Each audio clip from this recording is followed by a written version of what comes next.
আমার সাদা বিলেতি গাধাটা আজ আবার নতুন এক আবদার করল। সে নাকি আমার হাতে ভেজা ঝোল ঝোল নুডলস খাবে। তাকে বললাম এই অকালের সময় এমন আবদার করার কারণ কি। সে বলল, একটু আগে এক নাক বোচা ছেলের ভেজা নুডলস বানানোর ভিডিও দেখে আমারও খেতে ইচ্ছে করছে।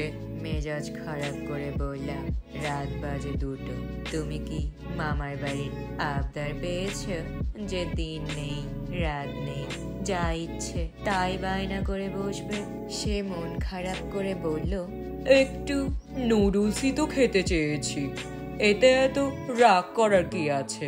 আর আমি তো কোনোদিন মামার বাড়ি গিয়ে কোনো আবদার করিনি, আবদার তো করেছি আমার প্রেয়সীর কাছে। ওর এই উত্তর শুনে আমার মনটা গলে গেল।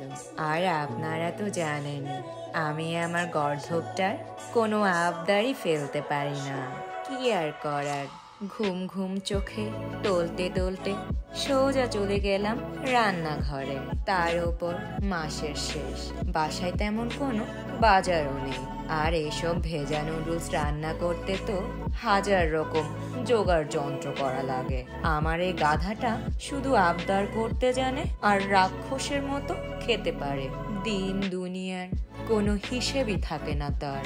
সে যাই হোক, রান্নার আয়োজন করতে করতে চট করে বের করে ফেললাম আমার হলেও হতে পারত কোরিয়ান শাশুড়ির কাছ থেকে চুরি করা 1000 বছর পুরনো সেই রেসিপির বইটি। ভ্রু কুচকে রান্না করার সময় গাধাটা আমাকে শান্ত করার জন্য বলল, তুমি সব সময় আমার ওপর এত রাগ করে কেন থাকো গো? তোমার চমৎকার রান্নার জন্যই তো ছোটখাটো আবদার করি। আবেগের বশে এক পর্যায়ে এসে বলেই ফেলল, তোমাকে আমি কথা দিচ্ছি, বেঁচে থাকলে তোমার জন্য একখানা রেস্তোরাঁ বানিয়ে দেব।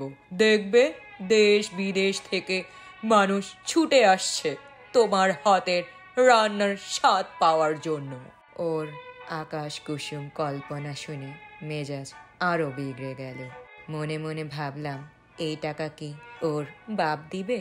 নিজেকে কিছুটা সামলে ওকে বললাম, নিজের নেই চাকরি বাকরি, পকেটে নেই ফুটো পয়সা, গত 2-3 মাস ধরে আমার হোটেলে মাগনা খাচ্ছ, আর তুমি কিনা আমাকে রেস্তোরাঁর স্বপ্ন দেখাচ্ছ?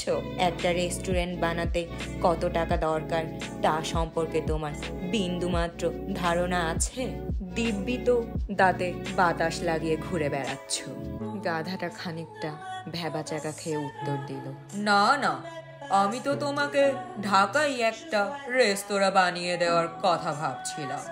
এটা শুনে আমি আর নিজেকে সামলে রাখতে পারলাম না। ওকে হুঙ্কার দিয়ে বললাম, ওরে অথর্ব, বিদেশে বানাতে চাইলেও ঠিক ছিল। ঢাকায় জমি জমা কিংবা দোকান ভাড়া সম্পর্কে তোর যে এক ফোঁটাও জ্ঞান নেই তা আমি জানতাম না। তোদের সাদাদের দেশের চেয়ে আমাদের দেশে ব্যবসা শুরু করা অন্তত 1000 গুণ বেশি ব্যয়বহুল। গর্ধবটা নির্লিপ্ত ভাবে বলল, কি বলো, কত টাকায় লাগবে?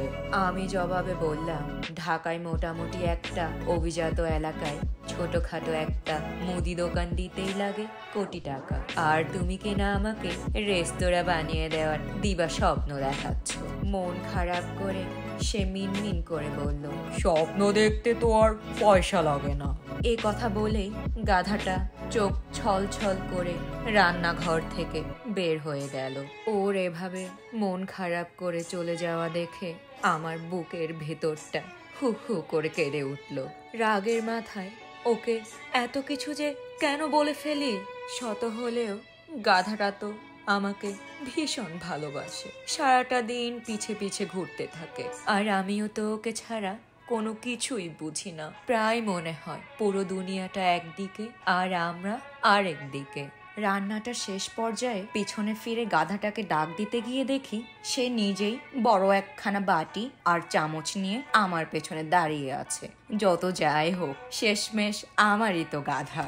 সেদিন রাতে করেছিলাম ঝোল ঝোল নুডলস, আবার তার পরের দিন সকালেই করে দিয়েছি দুটো ডিম পোচ দিয়ে শুকনো নুডলস। ওর প্রতি আমার এত প্রেম কেন যে বেয়ে বেয়ে পড়ে সারাক্ষণ, সে প্রশ্নের উত্তর আমার আজও অজানা।